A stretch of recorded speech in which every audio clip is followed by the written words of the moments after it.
warahmatullahi wabarakatuh. Alhamdulillah, salatan wa salaman ala rasulillah Sayyidina Muhammad ibn Abdullah wa ala alihi wa sahbihi wa mawala. Untuk pertemuan kali ini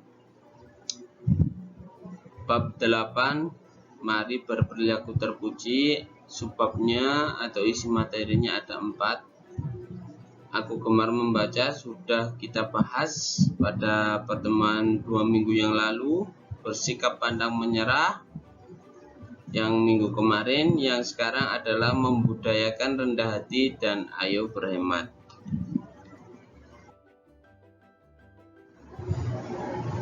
Berakhlakul karimah. Pernahkah kalian mendengar sebuah pepatah, menang tanpa mengalahkan? Pepatah itu merupakan perumpamaan bagi orang yang memiliki sifat rendah hati. Walaupun ia memiliki kehebatan, ia tidak sombong. Akhlak terpujinya mengalahkan sikap tercelanya. Kalian harus mampu berakhlak dan bersikap rendah hati. Bersikaplah rendah hati dimanapun kamu berada. Rendah hati menjadikan seseorang bertambah tawadhu karena tidak sombong. Sementara sikap sombong akan dibenci oleh teman-teman. Maka dari itu, berhati-hatilah agar semua orang menyukaimu.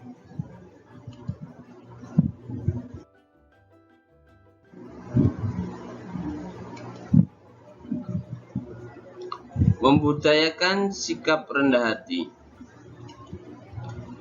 Rendah hati artinya tidak merasa dirinya paling baik atau tidak menganggap dirinya paling pintar.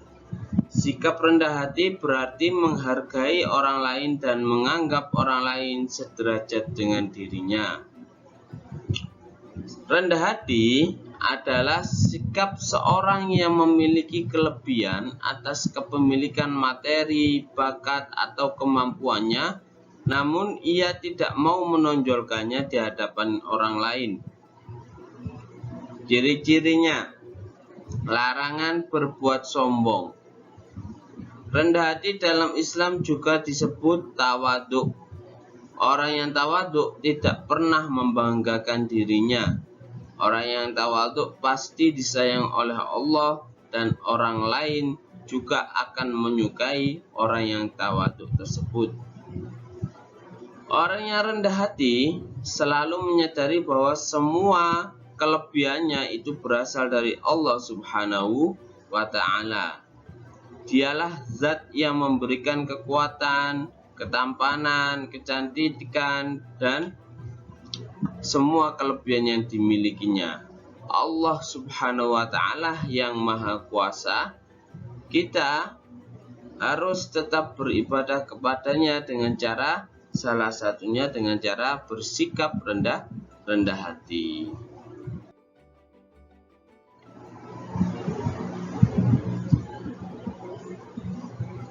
Ciri-ciri orang yang rendah hati. 1. Selalu menghormati orang lain. Menghormati artinya menghargai orang lain, menganggap dirinya sama dengan orang lain, tidak merasa lebih pandai dan tidak merendahkan orang lain. Kepada siapapun kita harus menghormati dan menghargai. Jika bertemu, kita hendaknya mengucapkan salam, tersenyum, dan sapa dengan sopan. 3S, salam, senyum, sapa. Dalam pertemuan pun begitu, kita tidak boleh membedakan. Semua manusia itu sama, tidak ada yang lebih hebat dari siapapun. Kita harus berteman dengan siapapun selama tujuannya untuk kebaikan. Ciri yang kedua adalah senang berbuat kebaikan. Orang yang mempunyai sifat atau sikap rendah hati itu suka membantu orang lain, berbuat baik kepada semua orang dengan ikhlas tanpa mengharapkan imbalan. Jika ada teman yang sakit, segera menjenguknya dan mendoakannya agar cepat sembuh dan lain sebagainya. Ciri yang ketiga, tidak sombong. Orang yang mempunyai sifat atau sikap rendah hati itu pasti tidak sombong. Kenapa? Karena sikap sombong termasuk perbuatan tercela. Kita tidak boleh menghina ataupun menyakiti orang lain karena tindakan itu termasuk dari bagian sikap sombong. Oleh karena itu kesombongan harus dibuang jauh-jauh. Kelebihan yang kita miliki harus disyukuri supaya tidak sombong. Bagaimana cara bersyukur? Andai kata kita termasuk siswa yang pandai atau pintar, hendaknya kita membantu mengajari teman yang kurang paham. Jika kita mempunyai kelebihan harta atau kaya, kita hendaknya membantu teman kita yang kekurangan. Ciri yang keempat adalah suka memaafkan. Memaafkan adalah perbuatan yang mulia. Jika ada teman yang berbuat salah, kita tidak boleh dendam ataupun membencinya. Lebih baik kita harus memaafkan. Sikap memaafkan membuat kita bahagia. Hati kita bersih dari rasa iri, dengki, tidak terkotori dari sifat-sifat yang tercela, serta menghindarkan diri kita dari permusuhan. Ono koncone tukaran, ono koncone menyakiti dirinya, lebih baik dimaafkan supaya tidak ngerusak atau nyumpeki atine dewe-dewe.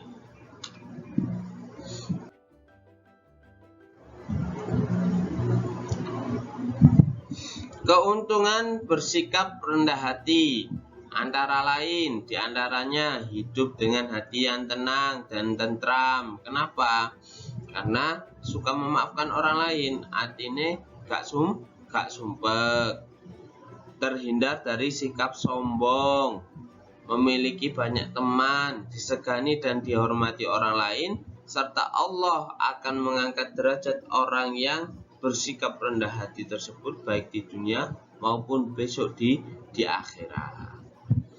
Contoh sikap rendah hati dalam kehidupan sehari-hari antara lain, ini hanya contohnya saja, seperti contoh menyapa, kemudian salam terlebih dahulu ketika bertemu dengan orang lain, baik itu orang yang lebih tua ataupun orang yang lebih muda. Yang kedua, menghargai orang lain dan tidak suka menghina. Yang ketiga, tidak suka memamerkan kepintaran ataupun kekayaan ataupun kelebihan yang kita miliki.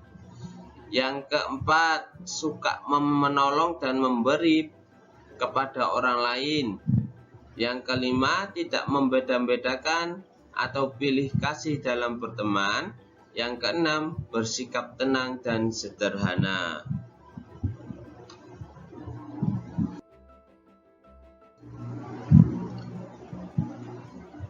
Perilaku terpuji selanjutnya adalah tentang berhemat. Hemat itu berbeda dengan kikir atau pelit. Orang yang kikir adalah orang yang tidak mau bersedekah serta tidak mau membantu orang yang kekurangan. Orang kikir senantiasa menumpuk harta kekayaannya untuk kepentingan dirinya sendiri. Oleh karena itu orang yang kikir sangat dibenci oleh Allah dan Rasulnya Muhammad Sallallahu Alaihi Wasallam. Bersikap hemat artinya adalah hidup dalam kesederhanaan. Kebutuhan harus dilihat mana yang penting dan mana yang tidak penting. Kebutuhan yang penting harus dipenuhi terlebih dahulu, seperti makan, minum, pakaian, tempat tidur, dan lain sebagainya. kebutuhan yang penting itu dinamakan dengan kebutuhan primer. Kebutuhan primer didahulukan daripada kebutuhan sekunder atau kebutuhan yang kurang penting. Adapun kebalikan dari sikap hemat disebut dengan sikap boros. Dalam Islam, boros dikenal dengan mubazir. Orang yang suka mubazir itu merupakan teman syaitan. Sebagaimana firman Allah Subhanahu wa taala dalam Quran surat Al-Isra ayat ke-27. Innal mubadzirina ikhwanas syayatin wa kana syaitanu lirabbih kafura. Sesungguhnya orang-orang yang pemboros itu adalah saudara-saudaranya setan, dan setan itu termasuk makhluk yang ingkar kepada Tuhannya.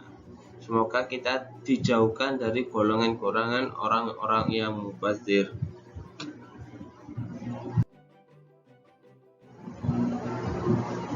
Bagaimana cara berhemat? Cara berhemat seperti contoh, jika berbelanja hendaknya kita mendahulukan kebutuhan penting. Jika kita memiliki kelebihan rezeki, kita tabung. Orang yang hemat tidak suka berperilaku berlebihan. Contohnya, belanja yang penting-penting saja. Baju yang sederhana, tidak usah banyak. Kalau cukup 1 atau 2, mengapa harus 5 atau 6? Apalagi aksesorisnya, kalungnya emas, ini gak emas gak mau. Setelah punya emas, minta lagi kalung inten, mutiara, dan lain sebagainya. Yang laki-laki nggak mau kalau nggak punya jam tangan, padahal kalau nggak punya jam tangan ya nggak apa-apa. Artinya nggak akan mati kalau nggak punya jam tangan. Nah, itu kita hendaknya berhemat. Kalau berbelanja, belanja yang penting-penting saja, yang dibutuhkan. Hemat tidak hanya dalam harta dan uang, kita juga harus hemat waktu, tenaga, dan sebagainya. Hemat waktu berarti tidak membuang waktu secara percuma, seperti memanfaatkan waktunya untuk hal-hal yang positif. Adapun hemat tenaga berarti mengerjakan sesuatu dengan cepat, ringkas, dan selesai. Yang kedua, keuntungan bersikap hemat. Antara lain, hidup dalam kesederhanaan dan kesahajaan, walaupun tersederhana tapi berwibawa. Yang kedua, terhindar dari sikap boros dan perilaku tabdzir. Yang ketiga, bijaksana dalam mengatur keuangan. Yang keempat, tidak pernah menyia-nyiakan waktu yang dimiliki. Yang kelima, memilih melakukan sesuatu yang bermanfaat. Oleh karena itu, setelah ini Pak Izzat harap semua anak kelas 4 UPT SD 6 Gresik bisa mempraktekkan 4 sikap terpuji yang dibahas di pelajaran ke-8 ini, yaitu mulai dari gemar membaca, pantang menyerah, sikap rendah hati, dan berhemat. Wallahul muwaffiq ila aqwamit thoriq.